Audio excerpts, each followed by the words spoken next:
whenever, and wherever you want to talk sports. Now it's time for Monty in the Morning. Hey, yo, man. How the heck are you?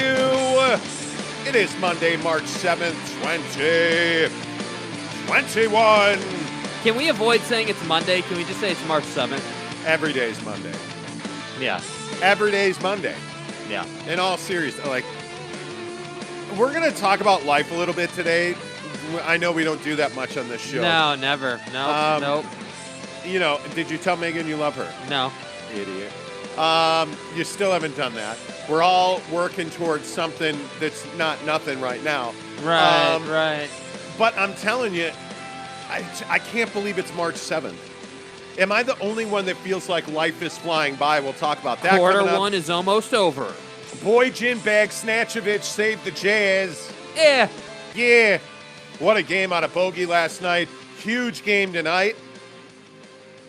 And I think, obviously, Utah Jazz is where we need to start today because I'm curious the level of confidence amongst Jazz fans right now. Because on Twitter last night, everybody seemed to be all about they did what they had to do to win. Whereas I was like, the Jazz suck and the season's over. Me? I actually wasn't. I just thought it was interesting, Jake, that so many people were excited, and I think you should have been excited about this game. But a lot of people are excited about the Jazz when it took a Herculean, historic performance from Bojan Bogdanovic. Right.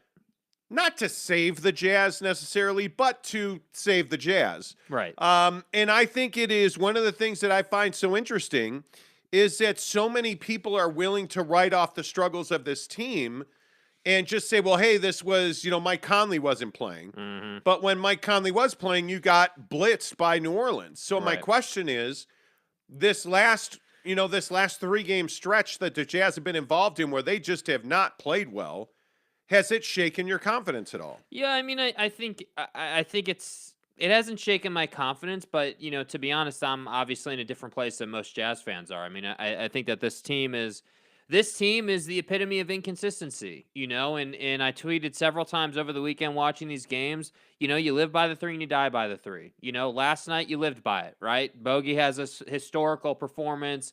Everything's great. We're winning a championship and we're all riding off into the sunset.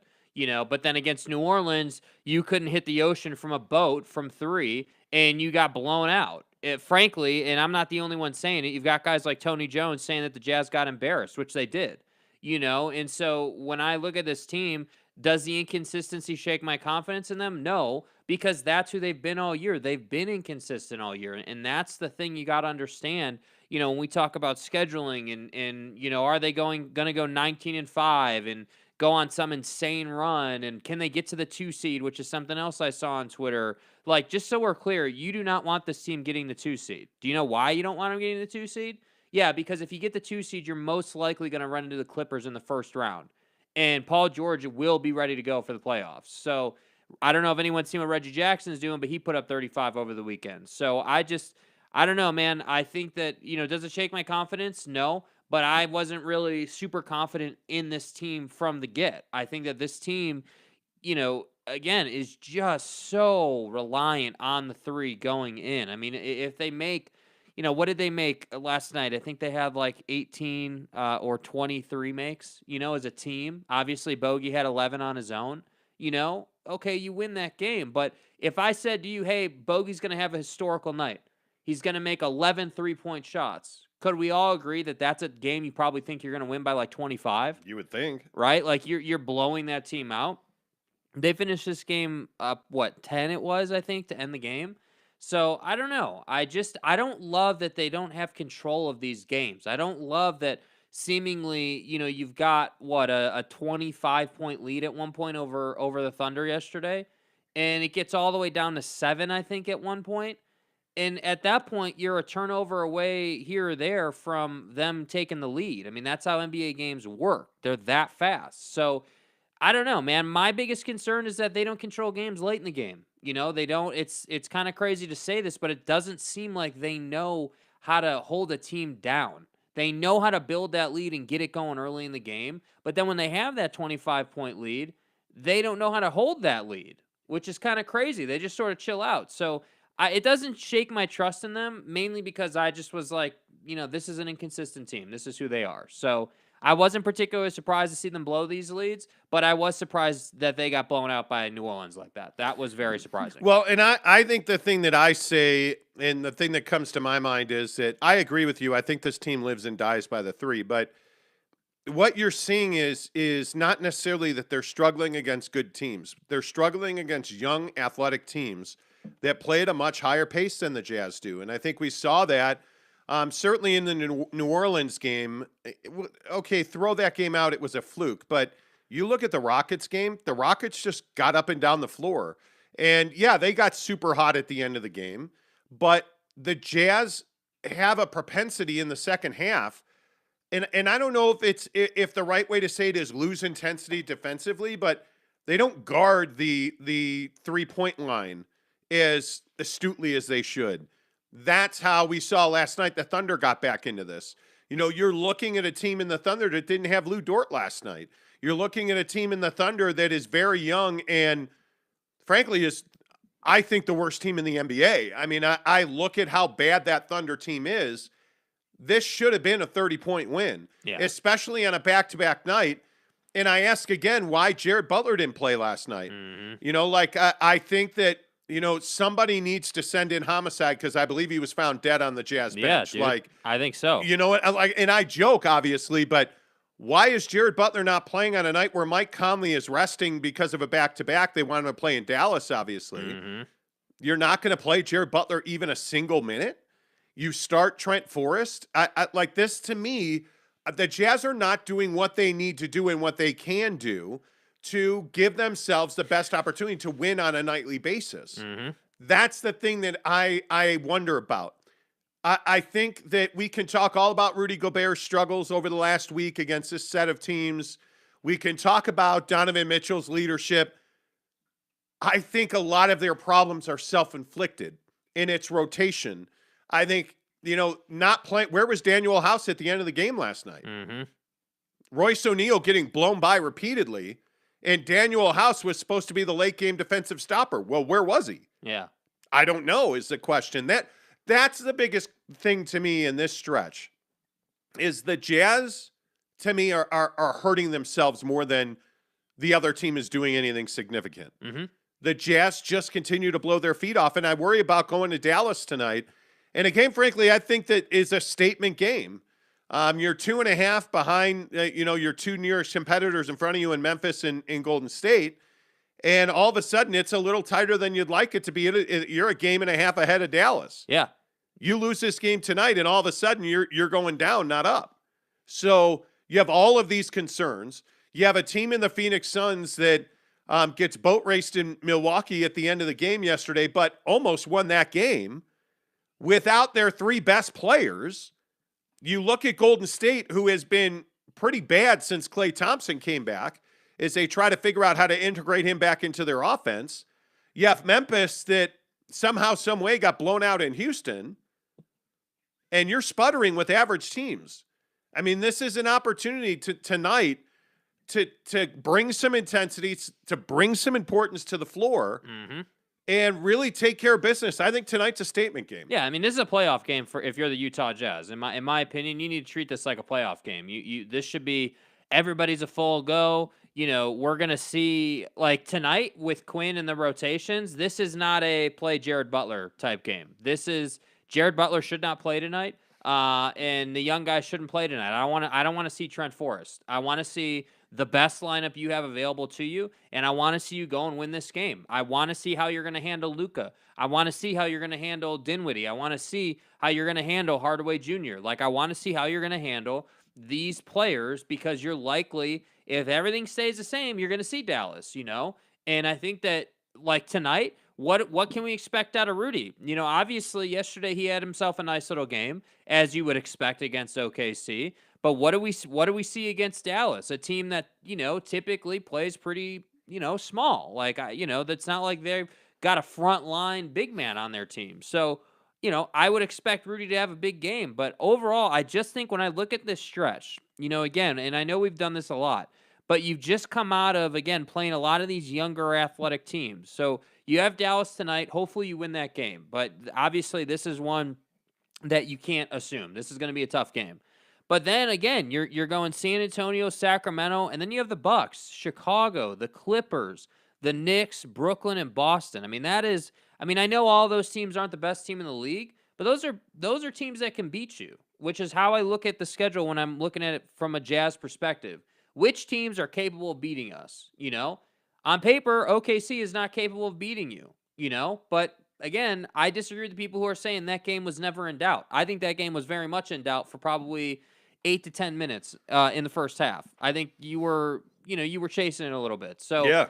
Again, I look at the rest of the schedule and I say there are a lot of wins here, but I don't love what this team is doing against mediocre teams. I want to see, like against the Rockets, I can kind of understand. Hey, the Rockets are a really young, athletic team who knows the only way they have a chance is if they run and really take advantage of that speed. Yes. So that's going to be a fast game. There's going to be runs where they get after you. Okay, I'll write that one off. New Orleans, I'm not writing that game off. That's inexcusable. You are That was rough. twice as good as they are, at least. Yeah. Like, I'm not writing that off. And then this game, particularly last night, not that it was the end of the world the way they played this game, but really what I'm looking for out of this team is the ability to control a game. Like you need to be able to say, okay, we're up 25.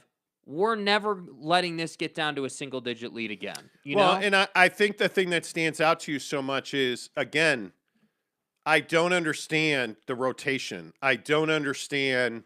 This was a game where I thought you should have really made a clear, pointed effort to get Rudy Gobert the ball in the paint, and they just didn't do that. I think only once. And, listen, I think we've talked at length, ad nauseum, to death about Rudy Gobert's offensive shortcomings.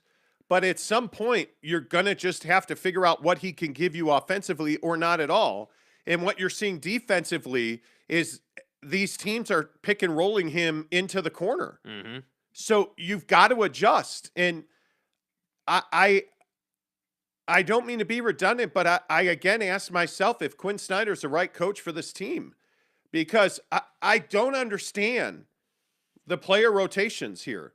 I can't believe that Eric Paschall has no place in any of these games. Yeah.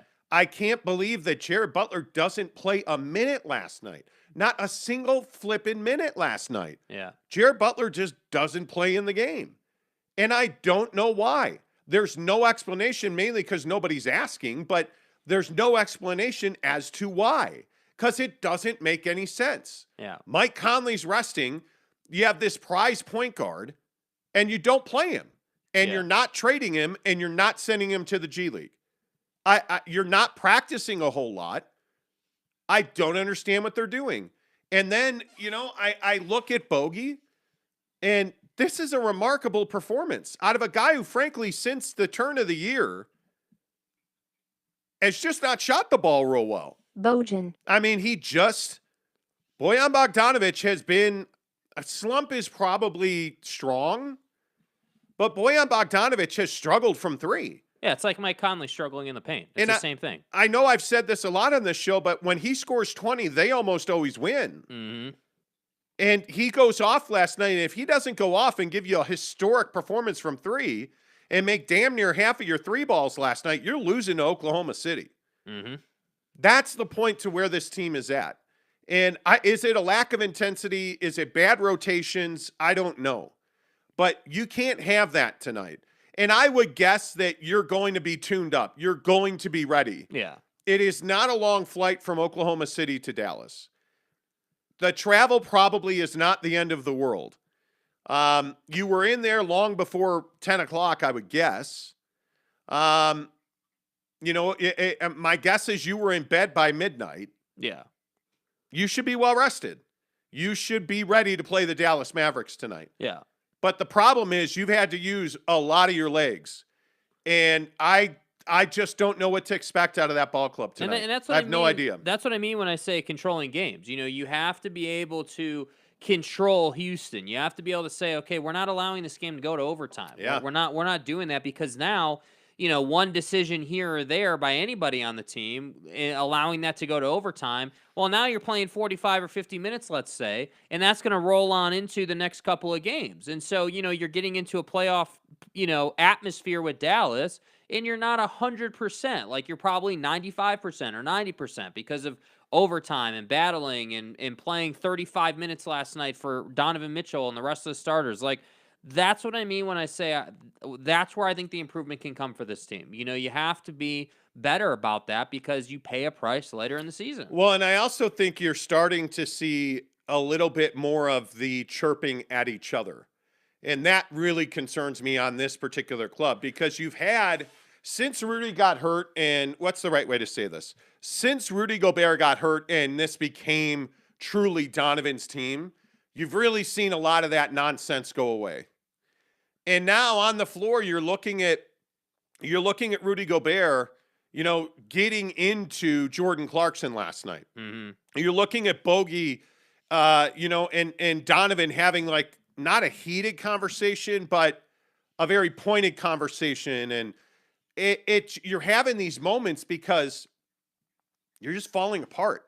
Mentally, you're making really bad decisions. And so I think that's something to watch. I really think tonight's a pivotal game for a lot of reasons. I think you want to stay in the 4th spot. Right. The way the standings are playing out now, there's not a lot of value in moving up. Yeah. There just is not. And I think, and this is something that I know we've talked a lot about on Twitter, but right now, you look at the play-in tournament and the 2-7 at this moment is the Timberwolves. The 3-6 is the Denver Nuggets. Ugh. The 4-5, I think the Dallas Mavericks are your best matchup. Yeah. If you are the Utah Jazz, I think your sole focus should be staying in the 4 because I don't want anything to do with the Minnesota Timberwolves. Nope. I really don't. Frankly, I don't want anything to do with the LA Clippers. I think your highest, best opportunity to advance in the first round of the playoffs is playing the Dallas Mavericks. Yeah, they're a slower team. Obviously they have Luka, but I think overall you can hang with them. I think, the thing that scares you about Minnesota is that, I think I could be wrong, but I'm pretty sure that would be their first playoff appearance for the Anthony Edwards version of that team, and we all know what guys like Anthony Edwards are out to do. And that's prove a point, show create legacy and win games they shouldn't win. And so yes. that's going to be a series that I don't really want to be a part of because I think that they are going to play their ass off in that series. They are going to make it hell for anybody that they play. So I just think that, I agree with you. I would avoid the Timberwolves and I would be trying to get to Dallas. I think Dallas is your best bet. Yeah, we'll see. I don't know. Tanner, good morning to you. John Jackson says, hello, my friends. Hello. JJ. Hello. Eric C. in early this morning. What's up in SoCal? James Knight, good morning to you. Rudy Sanchez says, morning, fellas. Grizzlies took over the 2nd spot. Do you think they stay there? They did not. Did they? Yeah, they did. No, Grizzlies are in 3rd. They're 44-22. Warriors are 43-21. That's 672 for the Warriors. So Warriors are in 2nd place. The Grizzlies were in 2nd place. Okay. But obviously not now. Okay. Well, Golden State's coming apart at the seams. They've lost 4 in a row. They've really struggled to integrate Klay Thompson. And I think that the real issue is that they're integrating all of these different pieces. Kuminga is just forcing you to give him minutes. Mm-hmm. The guy is playing out of his mind. And I look at their situation. That loss to the Lakers, I don't even know what you say about that.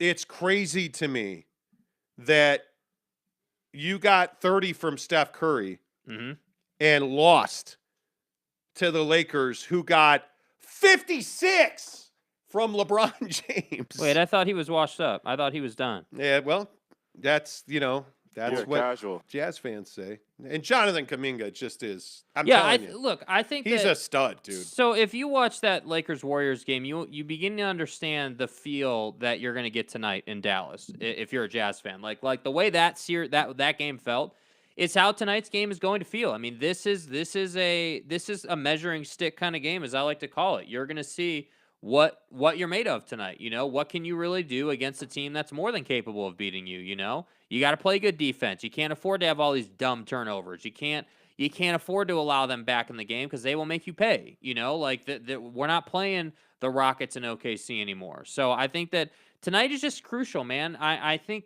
you know, you look up and down the standings, the Grizzlies and the Warriors and the Suns will all be ready to go when the postseason gets here. You know, they're all going to be right there, and you're going to get one of those teams in the second round. So, yeah, I would try to get through that first round series as quick as possible. You don't want 7 games in the first round. You just don't want anything to do with that. No, you don't. And I think the other thing that's pretty clear is that there is a blueprint to beat this Jazz team. And what are the Jazz going to do the final month or so of the season to defeat that blueprint? Mm-hmm. Because it's pretty clear now that, I mean, teams are just going to attack and isolate Rudy Gobert. I don't think there's any question that is how you beat this Utah Jazz team. And they have, it's been 18 months, 2 years of that blueprint, and you have never adjusted to it. Both on the roster and strategically. So I don't know what the answer is against better teams. Now, I also think it's pretty interesting that tonight could be a night where you make it all right. You know, tonight's a night where if you go to Dallas and you win, and I don't care if it's at the buzzer or by 50. Right. You go to Dallas tonight and you win, it's a statement. Is this the dagger? It is. It's absolutely a statement.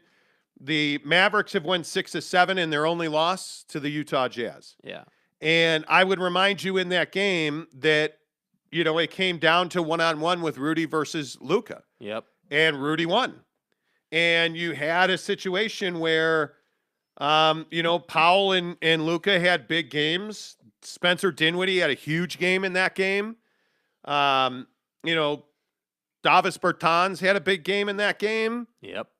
My guess is that Dorian Finney-Smith is not going to, you know, have a quiet game the way he did the other night. Yeah, and so that's what I mean. Like, you know, you look at the last matchup, and it came right down to it, you know? And, yeah, and Rudy deserves credit for shutting down Luka. Absolutely. But my guess is, and what concerns me, is that, you know, Dallas is obviously going to learn lessons from that game, you know? And I think that Luka, you know, as much as I hate Luka, like, he is a good player, you know? Like, the guy can score at will, basically. So Yeah. it'll be really curious to see, like, again, who, like, is House going to get more minutes tonight? Because bro, what are those ESPN auto ads again? bro. Auto ads. Yeah, Better fucking execution. the Daniel House thing's interesting. The Daniel House thing is interesting. Mm-hmm. Like, I wonder why he wasn't playing. Why hasn't he played late in games recently? Yeah, I think he got 15 minutes last night total, you know, and that's not a lot, obviously. Nope. You know? Hack Podcast says, good morning. James Knight says, no, really, Jake, you're in a different place as a Jazz fan. Yep. Well, good to see you're all positive this morning, James. Jeremy Bolton says, I think the Jazz should just give up. Seriously, like, at this point, why should you even try anymore? I agree. Just write the season off. Send everybody home. It was cool that Bogey kicked butt, Tanner said. However, Bogey went off in the first half during Game 5 of the Clippers series, and yet Jazz still lost. Hey, guys. I just don't think you. The problem is you're the same team, and the reason everybody wants to keep going back to the Clippers series is because you're largely the same team that lost that Clippers series. Yeah. And I would agree. They made what was that, 16 threes in that first half, most of them in the second quarter in that Game 4. And then you got run then down. you didn't make another three in the third quarter. It was brutal. Yeah. But I think that's what good teams do, though. Good teams rely on different guys on a nightly basis to win games. And one night it's Don, one night it's Bogey, one night it's Mike Conley. You know, like I don't have a problem with that. I don't, especially because I think Donovan Mitchell is playing the role of facilitator. And I think that's exactly I like the lineup where you are seeing Mike Conley out, so we're getting Donovan Mitchell and Jordan Clarkson playing a lot of time together. I actually really like that. Mm-hmm. I like House with those two. The problem is I need 20 points a night from Bojan Bogdanovic. It is a must-have. Yeah. And we're not getting that on a regular basis. Last night was an apparition of late. Yeah. So can we count on him to do that on a regular basis? Well, certainly not. Is he capable of 20 points? Yes, he is. But he hasn't done that this year on a consistent basis. Mm-hmm. So what would make us think that's going to happen? I think. Well, and I think the thing, it goes both ways. So, like, I agree with you. I don't have a problem that it's a different guy each night. But what I do have a problem with is that, as a team, seemingly it's very black and white. Like, one night you're going to shoot, 20% from three. And then another night you're going to shoot 45% from three. See, I just don't agree with that. I think that's who you are. It's not a matter of, hey, they shot 20% tonight. The issue is not that they shoot too many threes. To win, the Jazz need to shoot 50 threes. That's just who they are. The problem is you don't have anything to supplement that. So your live and die by the three is exactly right. The issue is that they don't do anything else well. They don't go to the basket well. They don't play team defense well. They don't play ISO defense well. They tend to fall into isolation basketball when the game's on the line, which is not good. Mm-hmm. It's not that they shoot the three hot and cold. It's that all they do is shoot the three hot and cold. Yeah. That's all they do. And that's the NBA today. Like nobody's going to question Steph Curry's shot selection. Yeah, but they're not. Steph Curry, is not really a fair comparison. The guy's the best shooter the game's ever seen. And I think he gets a lot of leash. But this Jazz team is one of the best 3-point shooting teams in the history of the NBA. By percentage and by statistic, there are few teams in the history of the NBA, if any, that are as efficient offensively as this Jazz team has been. Their offense has never been the problem, right? The issue now has become, as they have aged, their defense has declined, and they don't have another weapon offensively. Mm-hmm. The three ball is it.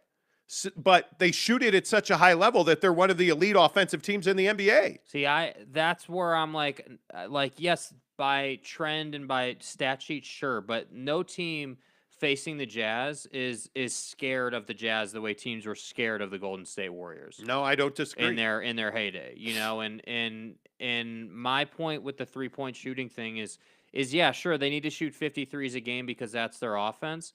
But I don't know, man. I just think that Don is the only guy who really plays the mid-range really well. Mike hasn't played it real well. Clarkson's got a decent little floater game going right now, but he's mostly a jump shooter. Like, when Jordan Clarkson gets in the paint, it's almost always a turnover.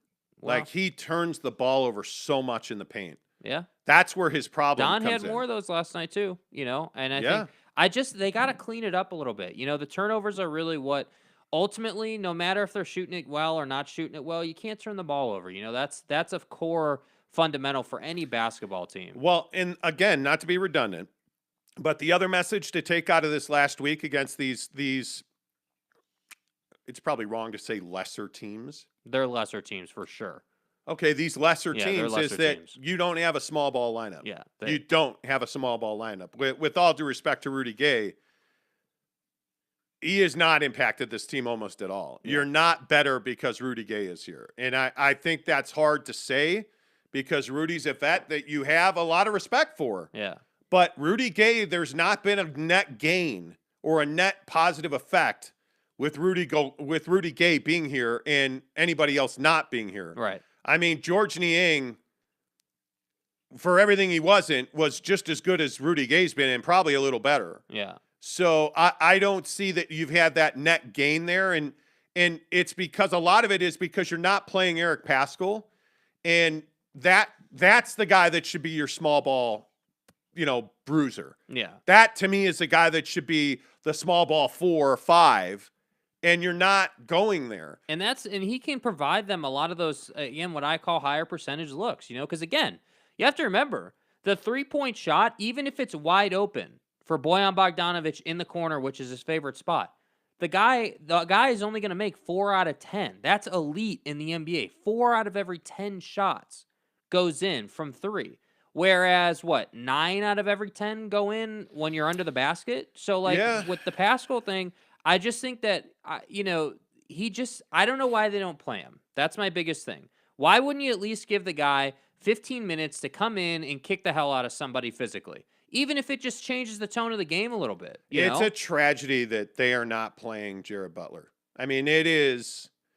I really like Quinn Snyder as a coach. I would hire him if he got fired by the Jazz and I was an owner. I'd hire him tomorrow. Mm-hmm.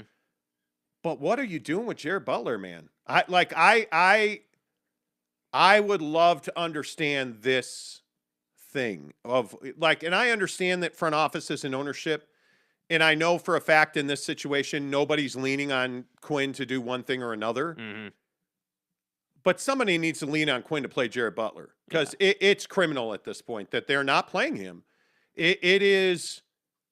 I mean, I'm trying not to be like Mr. Dramatic or, over the top, but you're being derelict in your duty by not developing this guy. Yeah. You need a point guard. You need a point guard of the future. Whether he contributes on your team or you end up trading him for something else, he needs to be developed. And the other thing is you're not going to go out and buy another point guard because you don't have the money. Yeah. You know what? I don't understand. My guess is that he is thrown into a trade over the summer. Because I don't see any effort to make him part of what's good on this team. And as good as this team can be and as capable as this Utah Jazz roster is, you're limiting yourself by not playing Pascal and Jared Butler and not having a consistent rotation that is going to be able to help you and just get you just buy you some minutes. Yes. Buy you some minutes in games where the Houston Rockets are running up and down the floor on you. Dude, that's what Joe Ingles did for this team. Love it or hate it, maybe he did lose a step, but he bought you minutes, and I think and Rudy Gay is supposed to be able to take some of those minutes, but who's getting the Joe Ingles minutes right now? Yeah, it's House. Nobody. Not even Daniel House isn't playing in key situations now. Yeah, but I think, I agree with that. But I think, Joe Ingles wasn't exactly playing in the highest leverage situations. And I do agree that House obviously is a better defender than Joe was and should be out there, as a stopper for sure. But I just look, again, I look at this dynamic at play where, you're resting Mike and you're really trying to be, well, I guess only with Mike because you're not really doing it with Don or Rudy. You're trying to make sure these guys are healthy headed into the playoffs. But I don't know. I was just surprised. 35 minutes against OKC for Don is a lot. That feels like a lot. I would have loved to see Don shy of 30. Well, there's 27 nobody. to 29. Listen. There's nobody that's going to sit here and say the plan was to play these guys 30, 40 minutes tonight. Or last night when you have the Mavericks tonight. This was supposed to be a Lafford. They don't have Dort. They don't have Giddey. They don't have their boys. They don't have their squad. They only have SGA. That's it. And they took you to the fourth quarter. They took you midway through the fourth quarter. How is that possible? Yeah. How is that possible? Yeah, it's kind of crazy. And listen, you won the game. Understand, you won the game. I totally get that. And again, I feel like sometimes we tend to spiral on the open wound. I get that. They won the game. But anybody that looks at this and doesn't think that there is a troubling trend when you are unable to defend young athletic teams, and you just got beat up by the New Orleans Pelicans. That was not, the other thing about the Pelicans game, that was not an abnormal performance for New Orleans. It isn't. And you look at the way that the Pelicans beat the Jazz. Yes, they shot it well. But what's the other thing that they did? They used their length to beat you defensively. Yeah. The New Orleans Pelicans just applied themselves on your strengths, and you had no answer for that. Yeah. It wasn't that the New Orleans Pelicans shot the lights out. They shot 30% from three. And there's this narrative going around that, the Pelicans were just really hot. The Pelicans scored 124 points. Do you know how many three-pointers they made? 11. They only made 11 three-pointers. And this is why I point to this game, and I say, here's another night where Rudy Gobert is minus 19. They lose. He plays 25 minutes. He gives you 10 and 11. So I'm not saying And that. who's is it Valanciunas for New Orleans? Who is Yes, it? It's Valanciunas, right? who only scored 4 points and he had 6 boards and only played 17 minutes. And Rudy had how many minutes? Rudy played 25 minutes. So 10 more minutes than Valanciunas, essentially. And I don't know, man. The thing is because I think the conversation we're having about this New Orleans game is, teams understand how to defend the Jazz, and they understand which guys to give the open 3 look to and which guys not to. And that, to me, is kind of the interesting conundrum. Like when you play Dallas tonight, when you play them, how much of a priority is it to break the paint and then kick? Because we've seen Don. Another conversation is Don's the facilitator. Don's been putting a priority on moving the ball and kicking, and it happened a lot of times last night. That's what ultimately got Bogey a lot of those open looks. But tonight, when you have the Dinwiddies or anybody who they want to throw on Don, who's a better defender and quick, like, is he going to be able to do that? That's my thing when they start playing these good teams, how the good teams answer defensively, because they're not just going to let you break the paint and kick the whole game. That's not how the NBA works. You're going to have an answer for that, for the defensive adjustments teams are going to make against you. I don't want to always be negative on this team, but the truth always prevails. The truth in the NBA, and again, just because I want you to understand, I know we have a lot of new listeners to this show. I've covered this league for 30 years. Since the day I started covering this league. Like you covered Kobe and Shaq, I've covered the Chicago Bulls, the LA Lakers, the Clippers, the Sacramento Kings, the Golden State Warriors. Like, I've had a great NBA career. And I'm telling you, the first thing I learned in covering this game is you always look for patterns in teams. And the pattern with this Jazz team is they get beat when they play athletic teams that use their hands well in the paint, cause turnovers. Like, I think they had 21 turnovers against New Orleans the other night. And I think New Orleans scored 36 points off those turnovers, 58 points on the break. And the pattern that is establishing itself now, and the reason the Jazz are so bad defensively is they cannot defend the mid-range. They cannot defend the mid-range because you're in a damned if you do, damned if you don't. You've got Rudy Gobert off in the corner. Look at the Rockets game. Yeah. You get Kevin Porter Jr. going to the rim with the game down 2. He just needs to make a layup. Rudy Gobert's got 1 foot in the paint and 1 foot out, and he never tries to block that layup because he's so concerned about giving up the 3. Yeah. And they can't defend the mid-range right now.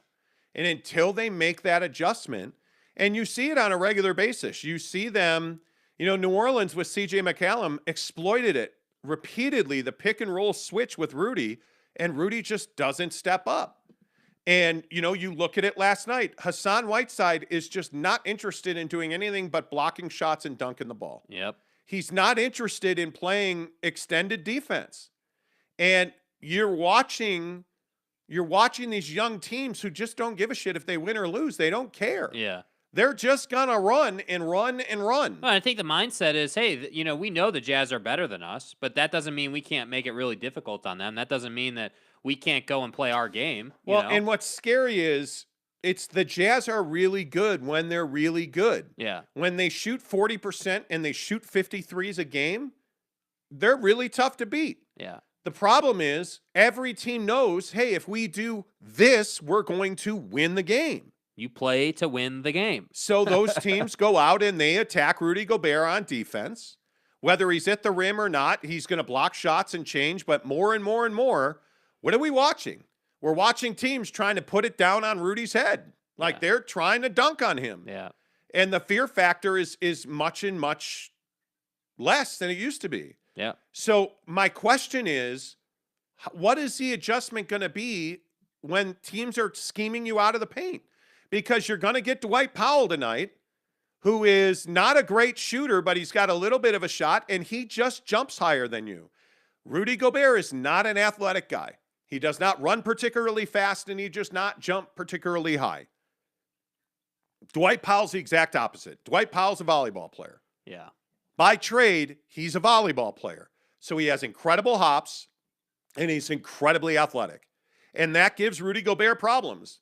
And then they go small a lot because the Dallas Mavericks have committed themselves to playing without a center. Well, and I think that what they're really trying to do is space the floor and give Luka options. That's really what they're trying to do, which is kind of an interesting conundrum for the Jazz because we've all talked about how the perimeter defense for the Jazz can be suspect at times. Yep. You know? And you have a roster in Dallas that, this when they're very good, and when Dallas, and I always talk about teams when they're at their best and when they're at their worst.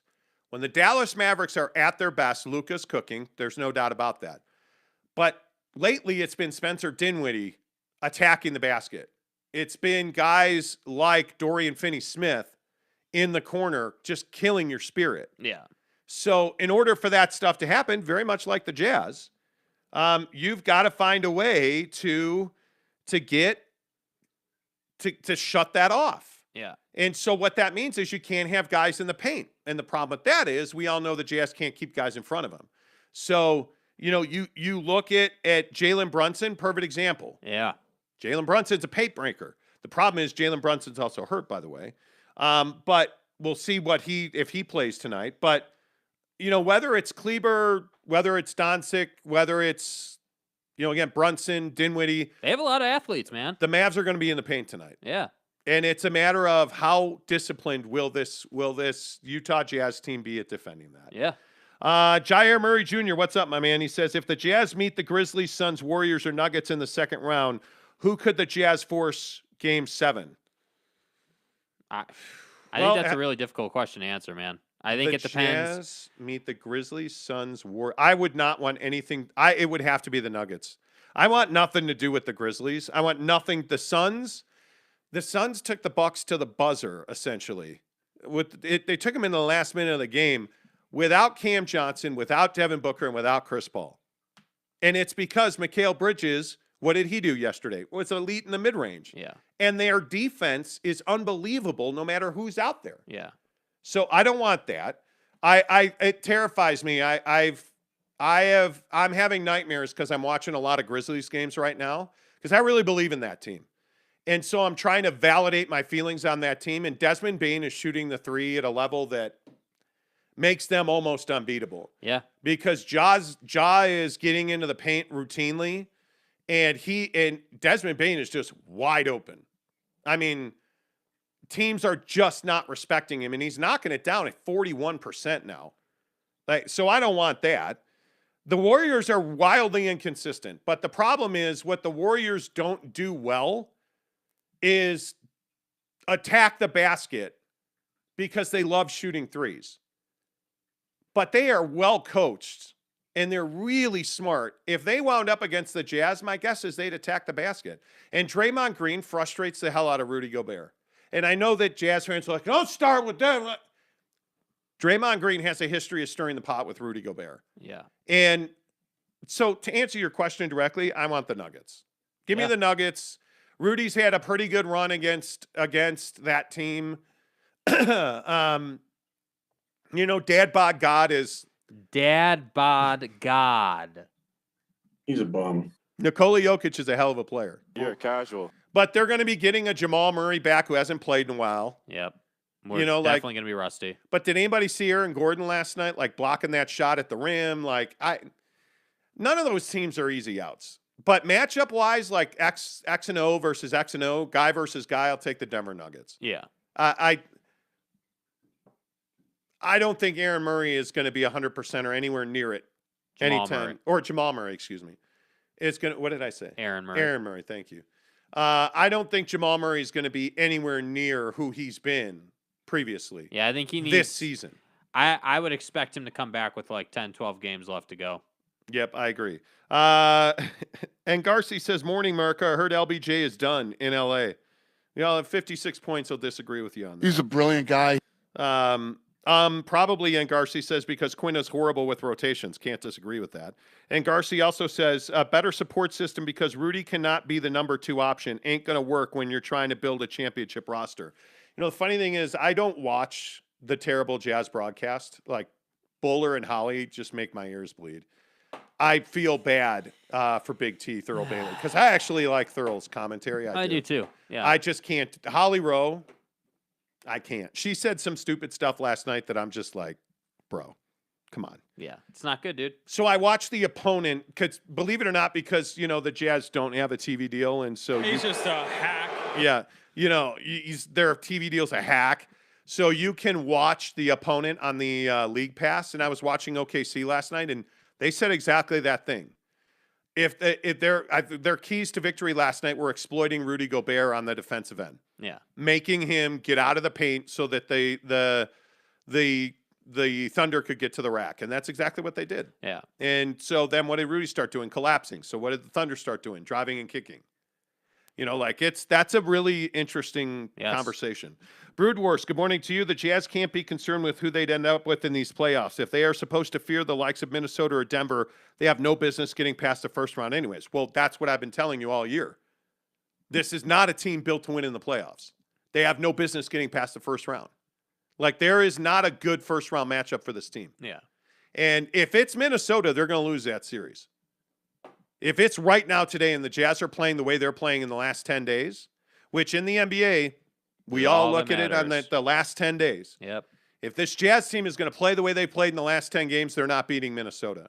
Because Minnesota can shoot the three, and they are going to come for that ass in the paint. They will.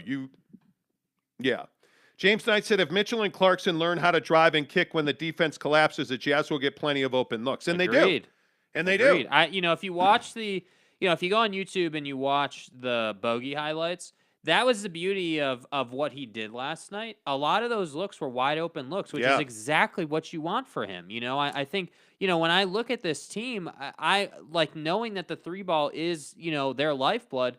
That's their job. Create high percentage, open 3-point looks for guys who knock it down at 40% or pretty close to that. That's what this team needs to consistently do. But what I did see last night that will not continue against the better teams, it won't happen tonight consistently, is you have Donovan driving, but OKC was not shutting off the baseline kick either way. Nope. And that's the adjustment that I think the better teams are going to make. And that's why I'm really curious, okay, if that's not an option to Donovan on the driving kick, what is the play? How do you get the driving kick going? Because the good teams, the elite teams, drive off the wing and kick it to the weak side, the weak side wing. That's where the adjustment is made, because the good teams aren't going to give you that corner three. The play in the driving kick play that the Jazz have to master is the one that Don is very good at. It is drive off the wing. So if you're standing at the top of the key, move 5 feet to your right. Drive off that spot, left or right, and kick to the corner. It's the play where he made the no-look pass to Bogey the other night, where he gets into the middle of the paint and then kicks to the corner. Because you force, what you're doing is, it's Rudy Gobert, the Kevin Porter Jr. layup. You're forcing the corner defender to make a decision. And then you're going to kick to the open guy. That's what it is. And what you see Donovan doing so well is a little bit more of what we need to see from Mike Conley to really kind of unlock this offense. Mike wants to get in the lane right now and shoot that little push teardrop. He has not been converting on that. So what I'd like to see is Mike become much more of an assist and three guy than trying to be a scorer. Yeah. And if he will, instead of missing those tough shots, kick that ball to the corner or kick it to the oppo wing to Bogey, this team becomes much more dangerous. Yeah. Much more dangerous. That's the adjustment I'm begging Quinn Snyder to install here. Like, become a drive and kick team. You can shoot 53s a game. I have no problem with that. But the construct of those 53s has to be team basketball. Yeah. It has to be a reversal into a drive, into a kick. Yes. Because too much, it becomes, okay, but we have 10 seconds left on the shot clock. Give it to Don, and everybody pretend they're going to do something else. And he winds up in the, and then you wind up in the paint, or you wind up taking like an 86-foot three-pointer that is a very low percentage look for anybody. Yeah. So I think that's really what you're after. Jeremy Bolton, comment dump.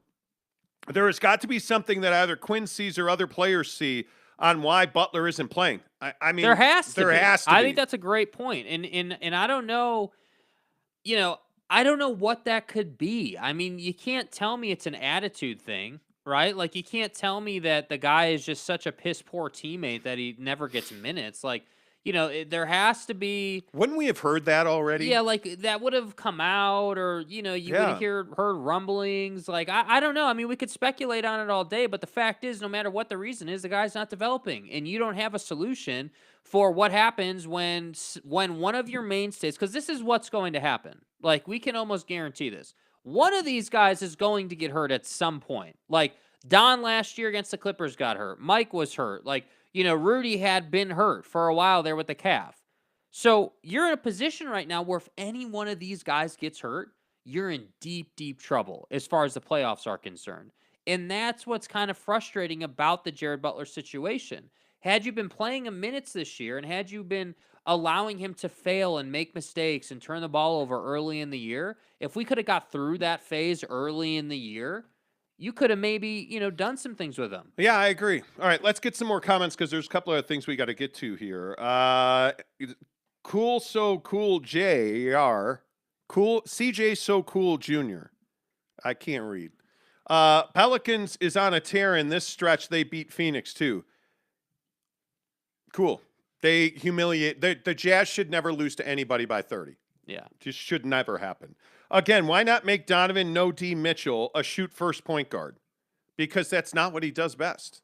And this thing about and Garcia, maybe you're just watching a different game than I'm watching. Donovan is playing a very, very good level of defense. Yeah, he plays good defense. Yeah, too. I don't know what you're looking at. Donovan Mitchell's defense has not only improved, he is plus on defense. Like, yeah, I think that Donovan Mitchell is not an on the ball point guard, and they're asking him to be that here. And once you get a number 2 on this team, Donovan needs to be the go-to guy. And what's happening now is you're forcing Donovan Mitchell to be a distributor and a scorer, which is helping him develop and grow. Mm-hmm. That's what he needed. But at some point, you need a distributor to get Donovan the ball in leverage situations. Yeah, and in good matchups. Yeah, you need to be able to. And one of the other things that this team cannot do right now is they cannot create leverage. Yeah, this Jazz team, and I'll just again use the Phoenix Suns when they're healthy. Chris Paul creates situations for Devin Booker to get the ball in places where it's automatic for Devin Booker. Yeah. You look at the way that the Milwaukee Bucks are now leveraging Antetokounmpo because Giannis can now shoot. They are lining him up on the block now and lobbing him the ball. It used to be you would just give him the ball at half court and tell him to run to the basket, get downhill, get fouled. Now they're actually running offense designed to get him the ball below the free throw line. But again, development, right? These are all growth signs. Yeah. The problem with the Jazz is they don't have a set where they can say, okay, we want to get Donovan the ball at this point because that's where he's able to do X, Y, or Z. Yeah. That's not who this team is. Yeah. So it's just something to watch. Mesh says, I can see the Jazz losing in double digits tonight. I cannot. Leonard Leonard is your name. Thanks for answering my question, guys. You're welcome, sir. If I didn't, I'm sorry.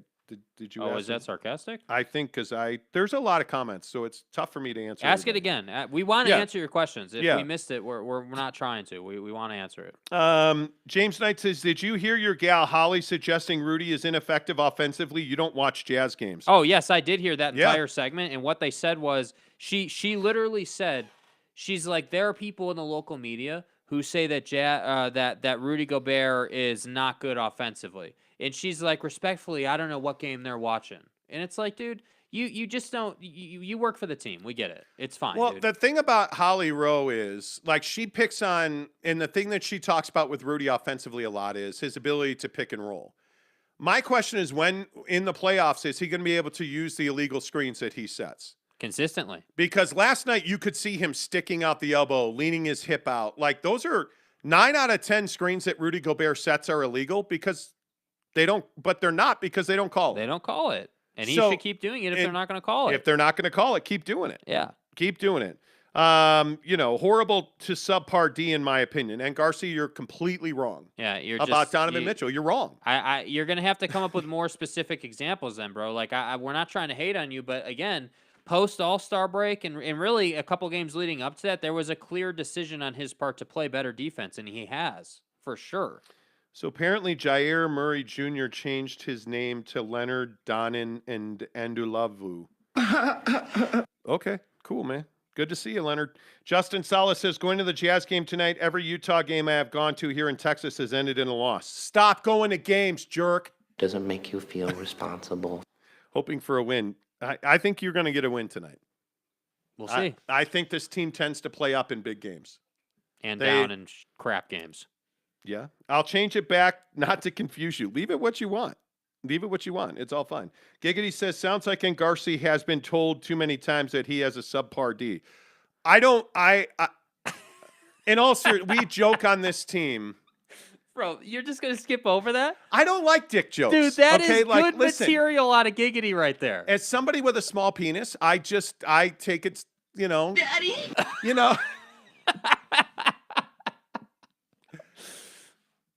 Wow. That just happened.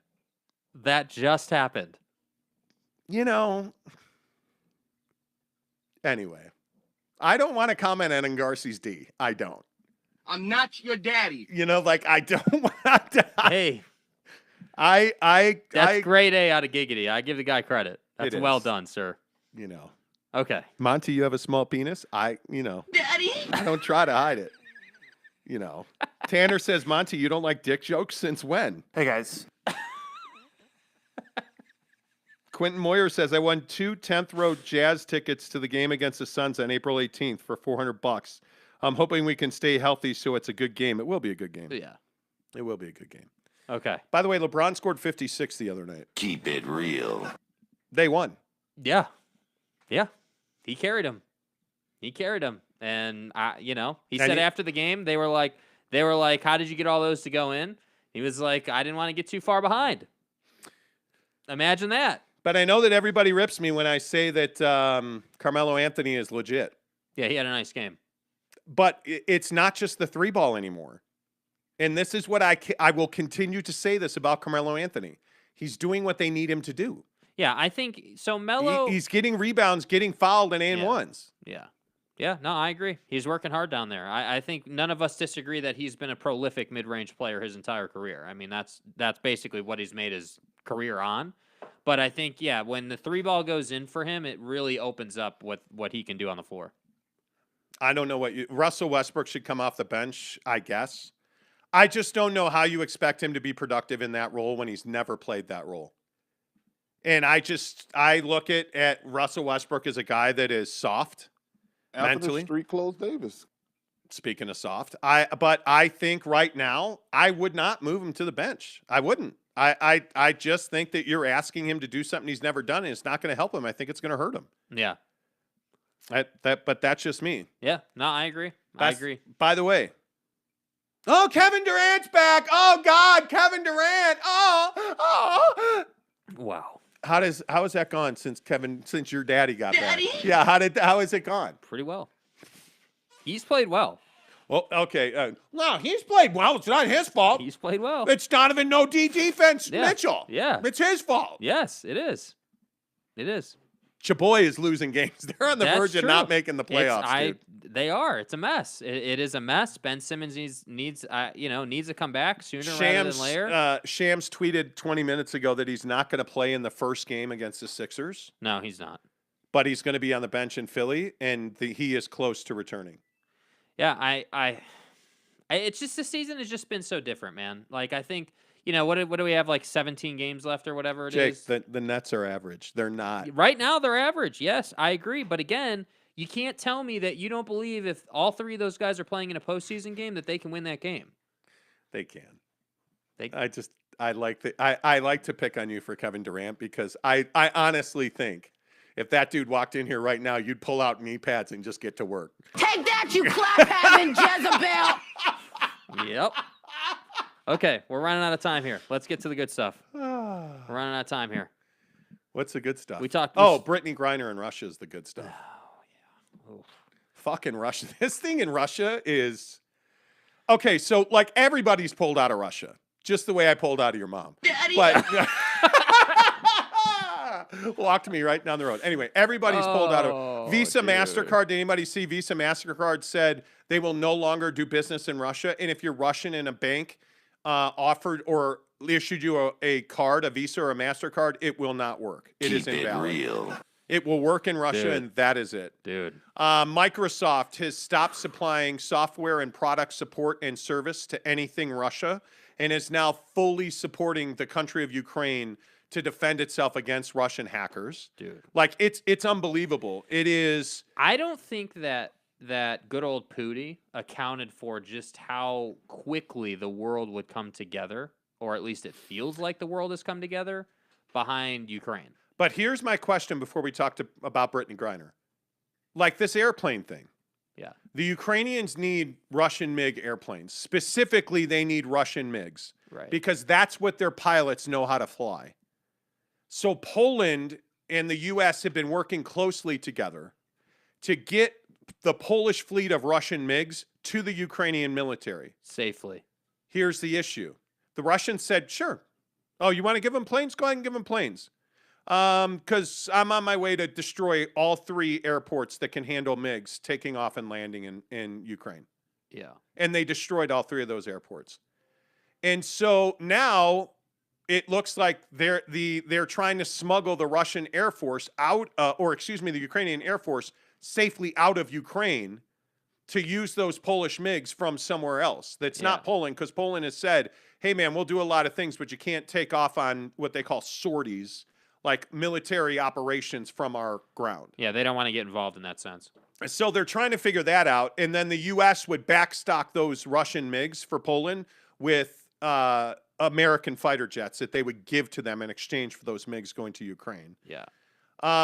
But you just hear all of these crazy stories, and then you hear about Brittney Griner. How, dude? Well, it's March, so, we don't ever hear about Brittney Griner in March. I mean, she's just making $1.6 million playing basketball as a female professional in Russia. And she's very good. And she's well paid. And then the shit hit the fan in Ukraine, and Brittney Griner was like everybody else, and they're like, well, time to go home. U.S. Americans. So she's packing up her suitcase, and she puts her cannabis oil vapor, cartridges into her luggage and took that luggage through customs. And the Russians arrested her, and she's been in a Russian jail since February. For what could amount to CBD. We don't even know what that is. The point is not that she was carrying and that's why she got arrested. That's not why they arrested her. But what I think the point is here, and I'm not blaming Brittney Griner for being in a Russian jail. Right. I'm not. What were you thinking putting cannabis products in your luggage when you know all cannabis and CBD is illegal in Russia? Facts. You opened the door to this, Brittney. You don't deserve what you've gotten. You do not. No, you don't.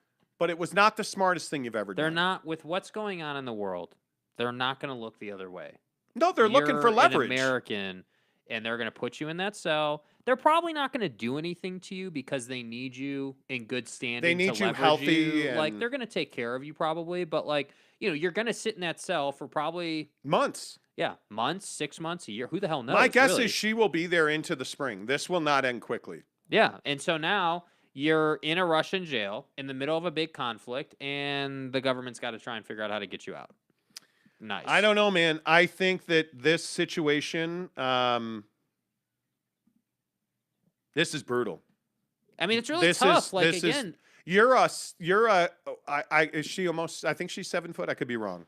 You're in Russia, one of the most heinous, awful countries that lacks any care or thought for humanitarian means. 6'8", 6'9", 205. You're a 6'9" black woman who's a lesbian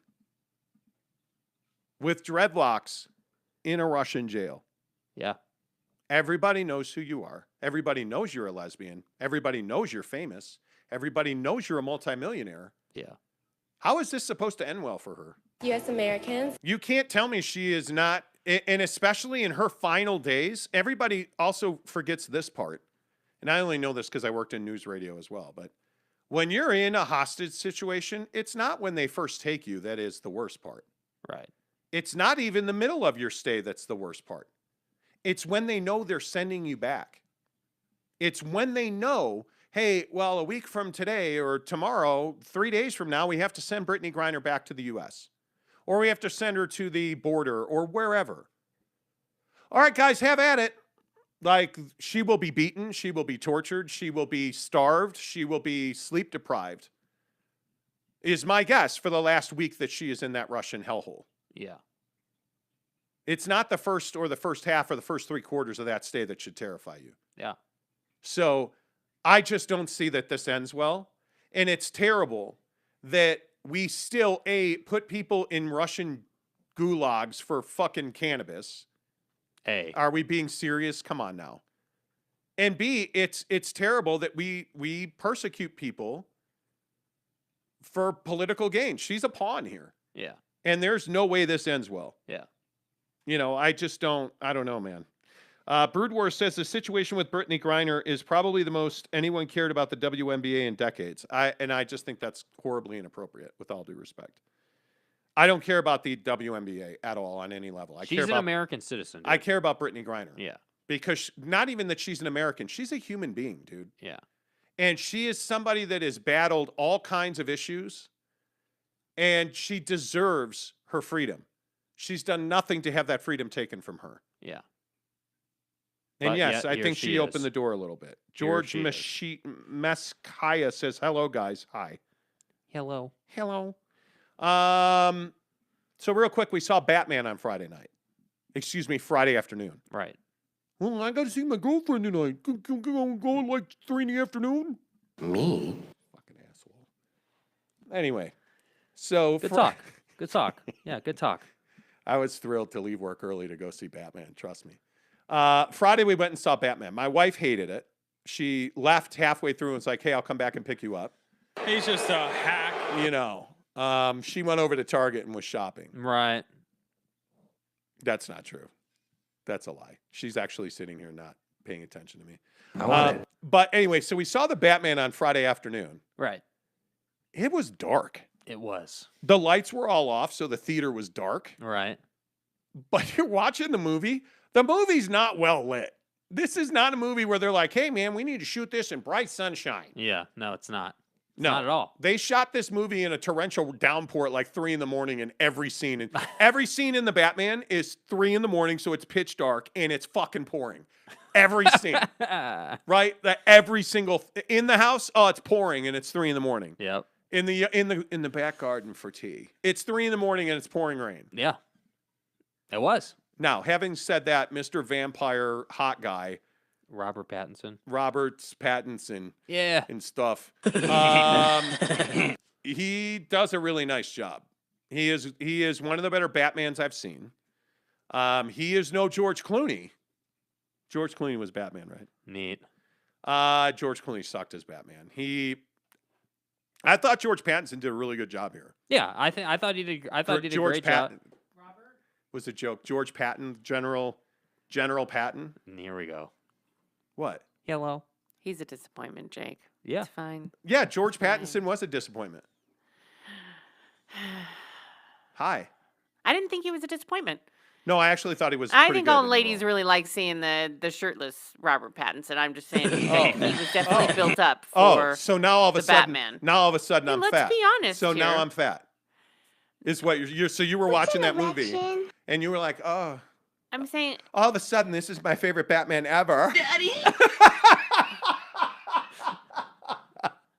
What's wrong with you? What's wrong with you? I'm fat. Anyways, but I didn't think he did a bad job.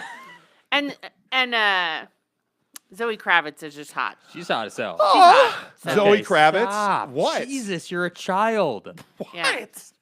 Yeah. Me. Zoe Kravitz was awesome in this movie. John Leguizamo. All the characters in this movie were great. Yeah. The Penguin character was really good. I can't think of the actor's name. Colin Farrell. Farrell, yes. And you would really not good. know it was Colin You would Farrell have no at idea all. the Penguin was Colin Farrell. But this was a really good Batman movie. It's not The Dark Knight. No. And here's the thing. Much like You'll Never Be Me because, well, I'm a stud, you should stop comparing every Batman movie to The Dark Knight. Well, it is the benchmark. There's never going to be another Joker. And the Joker is set up in the sequel in this movie. Very clearly, the next character will be the Joker. But I want it. I do too, but let's not compare him to dead guy. I can't think of his name. Heath Ledger. Thank you. Dead guy. Mr. Fentanyl King. Wow, no. Okay. Anyway, Anyways, the Riddler, the guy who played the Riddler in this movie was good. I can't think of his name.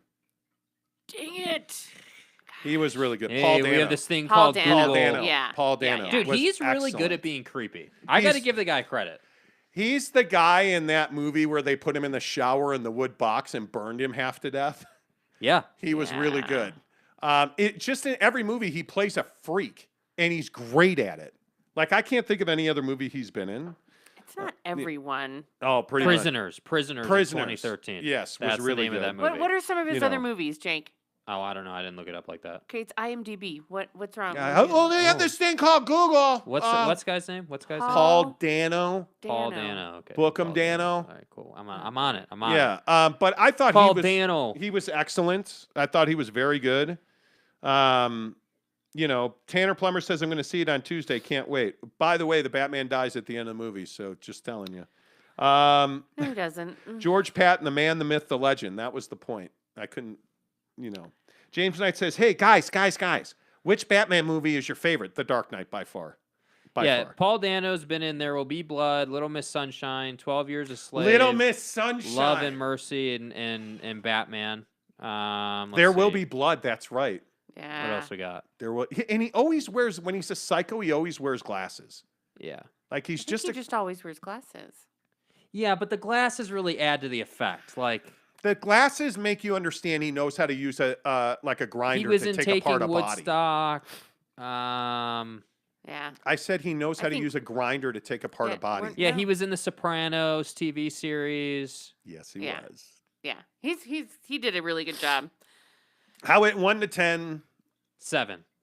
7. It was a good Batman movie, dude. It was good. Yeah, I think it was good for Batman. Like, I mean, it's not if we're just so setting dark. The Dark Knight as a 10. Yeah. See, We're but I setting The liked Dark it better Knight than as the a 10. Joker movie. No, the Joker movie. The Which Joker movie I liked, but with it's totally different. with River Phoenix's brother Joaquin Phoenix. Again, weird but hot. I hate it. really? Not in the Joker. So wait, he you was would too skinny well, in the okay. Joker. wait a minute. Wait a minute. But like in real life. We I- got to I get un- clarity on this. Wait, Weird you but have hot. you have terrible taste in men, Mrs. Monty, which is why you're with I'm me. taking Brad Pitt. Yeah, I'm- she is. Okay, Brad. So Brad Pitt's number one. I'd hit Brad Pitt. Like, yeah, Brad Pitt number 1. Yeah. Okay, so Brad Pitt's number 1. Yeah. You got to. I mean, do they have to all be actors? No. Who else? Dave Grohl. That'd be good. Ooh, What? Damn. he smokes like a chimney. Andy's deaf, apparently. What? The smoking. Okay, so when we're I'm not talking saying about that, we're like, this talking is about my banging fantasy dudes, land. right? But when we're talking about banging dudes or chicks, because I like chicks. The thing that comes to my mind is, if I gotta kiss you, I don't want to taste. I'm not making out with the Marlboro Man, Facts. and he smokes like a chimney. I can't do it. But it is what it is. Dave Grohl, you're on crack. Says Fat Jesus. The Dark Knight is a 15 out of 10. Tanner Yeah, says. dude. Yeah. Is that the guy from Swiss Army Man? I have no idea. I don't know. I don't know. Who else? Who else? Okay, so Brad Pitt, Smokey Dave Grohl. Who else? He did play Swiss Army Man, yes. Ooh, wow. I've never heard of Swiss Army Man. You have to think here. Let me name 10. Yeah. Yeah. Gosh, like Jennifer Aniston, Mila Kunis, Olivia Munn. Well, she's been with You Herpy can't Man, do it. Aaron Yeah, Rodgers. you can't do that, dude. Come on. Yeah, wrecked it. See, and that's the other the thing. hot black British guy from Bridgerton. For okay, sure. well, Yeah, I've been immunized. every girl's rubbed the fish to that guy. Like, I mean, come on, like that's everybody. Are you kidding me? You just said rubbed that. the fish. It is what it is. Jesus. Every chick flows Y'all feel me? Every chick flows the river on that. Like, Wow. like Brad Pitt is one because you're old, he old, you guys great. Go, But like Facts. Yeah. Bridgerton guy, whatever. Brad Pitt, Matt Damon, and Ryan Gosling are my trinity of men who could turn me fat. Wait, Brad Pitt, who? What? Matt Damon. No, why Matt Damon? Ew. And Ryan Gosling. Ryan Gosling, you know.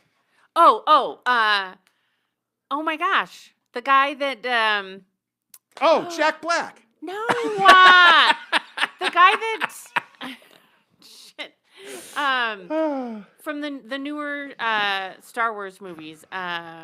He wasn't always in that. He played in the Gucci film. Oh my gosh. The Captain Kirk guy in the Star Trek movies, the blonde guy. No, Star Wars. Star Wars.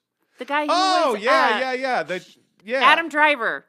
Boom! He might be number 2, actually. He could totally be. Adam Driver! I thought you were talking about the guy that played the king. Driver, he damn near killed her. Adam Driver? He's fucking... His face is every branch on the way down. I'm going to say this again. Come on. Keanu Reeves totally would be on the list. Bro. Are you serious? You gotta raise the bar. He is dumb as a fucking stump, Keanu Reeves. How would you know? Do you hang out with him? Bro.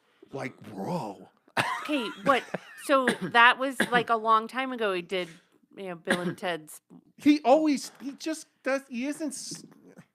What? Anyway, like I said, I'm on Mila Kunis. You're on fucking Keanu Adam Reeves. Driver. Hey, Adam Driver. He's hot. Adam Nice Driver's face. hot. Actually, Adam Driver has done well for himself. Hey, nice face. How'd you survive getting hit with a baseball bat, you prick? Like, what are you talking about with Adam Driver?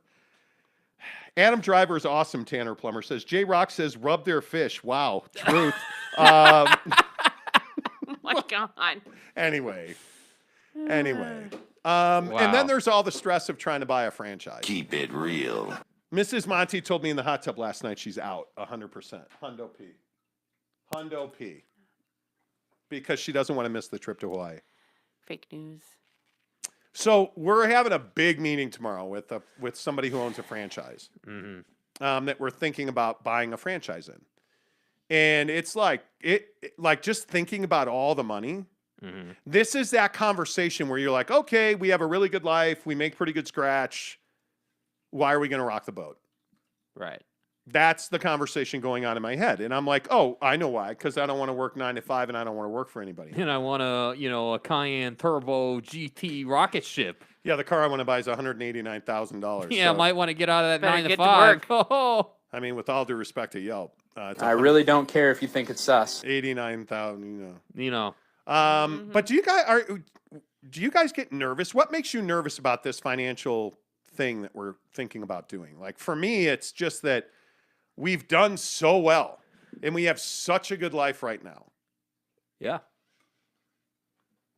And that could all go away. And like I like Jordans and I like Bojan in the hot tub and I like Bojan in the hot tub. I like remodeling our house and I want you to know how unrealistic that sounds. It is. In 102 degrees. It is not realistic. But anyway, point is,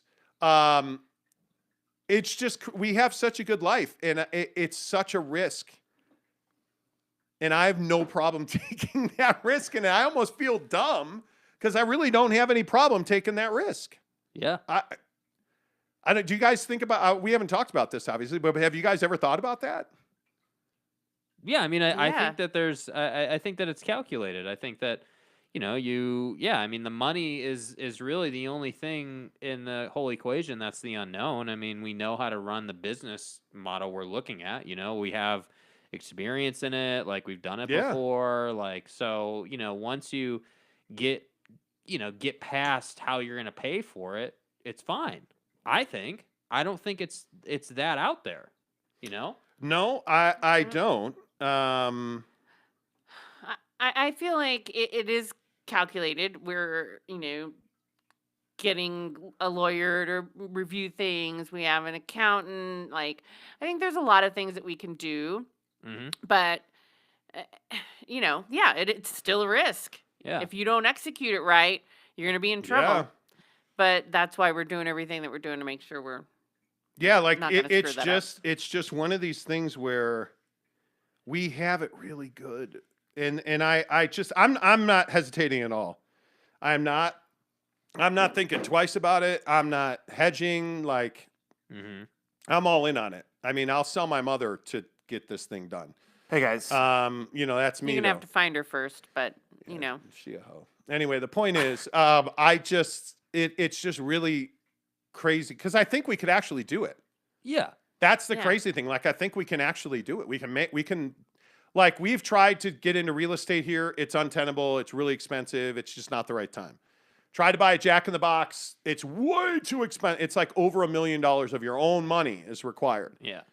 Like, this other thing that we're looking at is actually viable. I think it fills a big need in Utah. Like, it's Yeah. It's I think crazy. the feeling going from like it's one thing to talk about it, but it's another thing to actually like be looking at it and trying to do it. And I think that that unknown, is kind of an interesting feeling. But again, I would be more worried if we were doing something that we had never done. I don't like if we were opening up a nail salon, I'd be worried. I don't know how to give a manicure or pedicure. I'd be not giving my wheelhouse, massages. right? Like I don't know how to Massages. do that.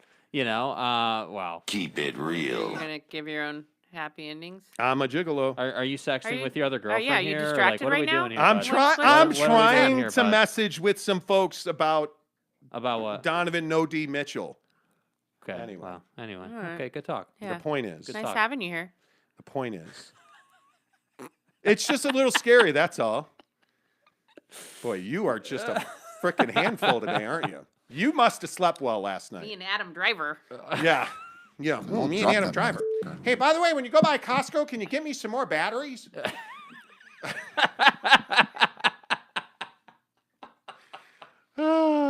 Gotta be a Bro. Dutch Bros, isn't it? Josh Bro. Lovren says no. Nope. Wait, what? Hot dog on a stick, and Garcia says. Oh, I would not do a Dutch Bros. Nah. Nah. Good. I'm not into that. Are you guys going? Are you guys going to work at the franchise? I don't know. We're not ready to talk about that yet. Well, but we have to for a while. There's no choice. When you're doing a franchise, you have to be trained. You have to Yeah. spend time there. Put her on camera, you cock blocker. We don't have this. Look at Garcia. Okay, we We don't don't- have a setup for that. We have the cameras, but the Mevo company just blows. Yeah, the software and sucks. I'm going to say this on camera. Mevo, you blow, and maybe, just maybe, you should help people with technical support Yeah. because, Anyway, thanks. Anyway, the point is, I just think it's really an important time in our lives. It is the thing that we all aspire to do, and we may actually be able to do that. Fat Jesus nailed it. Jiffy Lube. Hey. Jiffy Lube. Yes, sir. Mike Elway says where's best that show on on the YouTube. list? You Thank looked at like the top, Jiffy 100. Lube's not on the list. Yeah. Do you guys know what the top grossing franchise last year was? Taco Bell. No, but close. That was like 7th. Okay. Any guess? What genre? McDeezy. Number 3. Man, I don't know. KFC is number 1 Really? by a lot. Really? What do you think number 2 is? You'll never get number 2. I don't know, dude. 7-Eleven. Well, that makes sense. 7-Eleven. So the top Small 3 but mighty. franchises are KFC, 7-Eleven, and McDonald's. Yeah, dude. And Taco Bell's like 7th. yeah. So, yeah, we'll see. Castle Boutique, I wish. White Castle, yes. Oh God, White Dude. Castle would be amazing. When they opened the White Castle in North Scottsdale, Oh, it was about a couple, amazing. It was an 3-5 years ago, experience, dude. Yeah, the line was on craziness. But I'm sorry, it's not good. Oh, come on. Okay, stop. Okay, really? Dude. It was not. It's not good for you, but it wasn't bad. Make sure you shop our affiliate links below. The two Utes over here arguing over White Castle. It's good, but it also gives you the shits. Fire butt. Shop our affiliate links below. Oh. Make sure you hit subscribe. We're giving away a PS5 when we get to 5,000 subs. Subs. Until tomorrow, say goodbye, Jake. Goodbye, Jake.